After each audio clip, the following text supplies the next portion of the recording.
So hello everyone, good morning সবাইকে। চলে আসলাম একটা ভিডিওতে। আশা করি সবাই ভালো আছো। তো আজ একটু হালকা মনে খুশি আছে, কারণ আজ আমার নাইট শেষ হলো। তার মধ্যে আজ দীপাবলি, তো সবাইকে শুভ দীপাবলি। সবাই সুস্থ থাকো, ভালো থাকো। তো আজ যেহেতু ছুটি আছে, তাই ভাবলাম একটু হালকা মাকে একটু ভোগ টোক দেবো হালকা। বাকিদের মতো তো পারবো না অত বড় পুজো টুজো করতে। তো যতটুকু চেষ্টা করলাম মাকে দিলাম। তাই সকাল সকাল ফ্রেশ ট্রেশ হয়ে ঘরটার মোজামাচা করে একটু সিদ্ধ মধ্যে খেয়ে নিলাম নিরামিষ যেটা।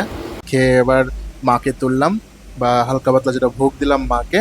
দেওয়ার পর সুন্দর করে করিডোর ফরিডোর যা আছে একটু ডেকোরেট করে দিলাম। আমার বোন বলছিল, আমার বন্ধু যেহেতু নেই, আমার বোন আর আমি আছি ঘরে, তো ও বলছিল একটু সুন্দর করে ডেকোরেট ফেকেট করে লাইট টাইট লাগাবো প্ল্যান করলাম। তো সুন্দর সময় আমরা মোটামুটি একটু ডেকোরেট ফেকেট করে হালকা একটু তারাবাতি বোম নিয়ে এসেছিলাম। জায়গা নেই বন্ধুরা, তো ছোটো মোটো জায়গা আছে, তার জন্য বেশি বোম টোম আনিনি।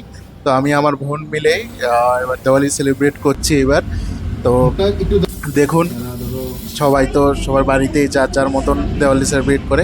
তো আমরা তো বাড়িতে নেই, বাড়ির বাইরে থাকি চাকরির কারণে বা জবের কারণে যেটাই। তো তো আমরা আজকে যেটা হলো, আমি আমার বোন মিলেই দিওয়ালিটা সেলিব্রেট করছি ঘরের। তো যতটুকু সম্ভব আমরা চেষ্টা করলাম দিওয়ালিটা এনজয় করার জন্য। আশা করি আপনারাও এনজয় করছেন দিওয়ালিটা। তো সবাই ভালো থাকবেন, সুস্থ থাকবেন। দেখা হবে নেক্সট ভিডিওতে। আর সবাইকে শুভ দীপাবলি। সবাই ভালো থাকবেন একদম, আর এনজয় করুন এই বছরের নতুন দিওয়ালি। চলো টাটা, বাই বাই, দেখা হবে নেক্সট ভিডিওতে।